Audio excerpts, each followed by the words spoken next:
नाजरीन, इस वक्त तालीमी दर्जाबंदी के एतबार से फिनलैंड पहले नंबर पर है, जबकि सुपर पावर अमरीका 20वें नंबर पर है।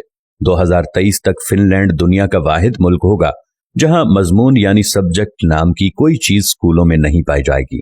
फिनलैंड का कोई भी स्कूल ज्यादा से ज्यादा 195 बच्चों पर मुश्तमिल होता है, जबकि 19 बच्चों पर एक टीचर होता है। दुनिया में सबसे लंबी ब्रेक भी फिनलैंड में ही होती है। बच्चे अपने स्कूल टाइम का 75 मिनट ब्रेक में गुजारते हैं।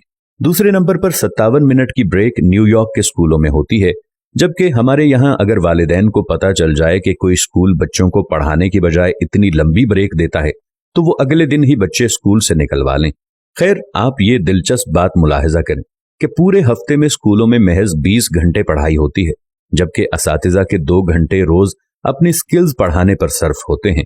7 साल से पहले बच्चों के लिए पूरे मुल्क में कोई स्कूल नहीं है और 15 साल से पहले किसी भी किस्म का कोई बाकायदा इम्तिहान भी नहीं है।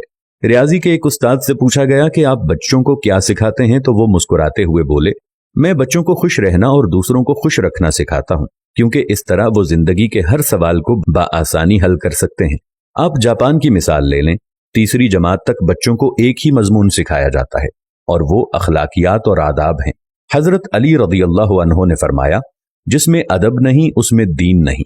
मुझे नहीं मालूम कि जापान वाले हजरत अली को कैसे जानते हैं और हमें अभी तक उनकी ये बात मालूम क्यों ना हो सकी। बहरहाल, इस पर अमल की जिम्मेदारी फिलहाल जापान वालों ने ली हुई है।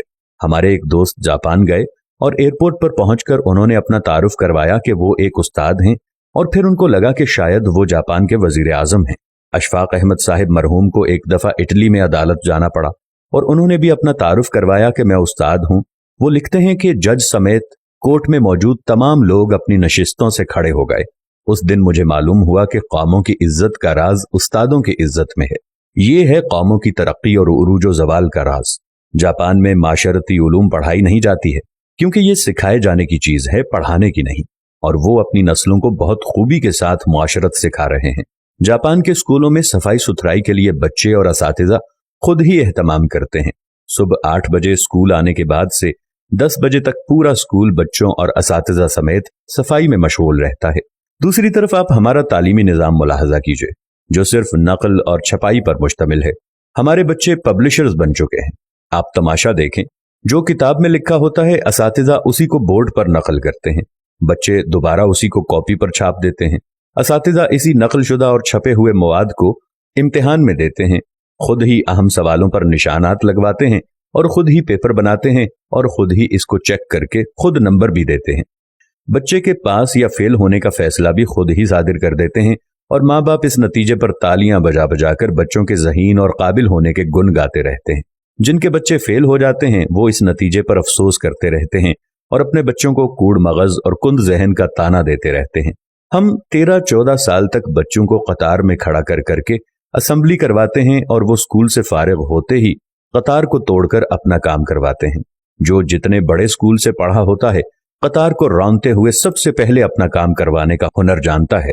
तालिबे इल्मों का स्कूल में सारा वक्त साइंस रटते गुजरता है और आपको पूरे मुल्क में कोई साइंसदान नामी चीज नजर नहीं आएगी, क्योंकि बदकिस्मती से साइंस सीखने की और खुद तजर्बा करने की चीज है और हम इसे भी रट्टा लगवाते हैं। आप हैरान होंगे, मैट्रिक क्लास का पहला इम्तिहान 1858 में हुआ और बरतानवी हुकूमत ने यह तय किया कि बर्रे सगीर के लोग हमारी अक्ल से आधे होते हैं, इसलिए हमारे पास पासिंग मार्क्स 65 हैं तो बर्रे सगीर वालों के लिए 32.5 होने चाहिए।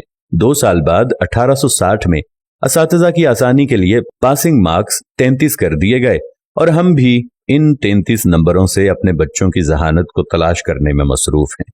अल्लामा इकबाल रहमतुल्लाह अलैह के शेर का ये मिसरा इस तमाम सूरत हाल की सही तरह से तर्जुमानी करता नजर आता है।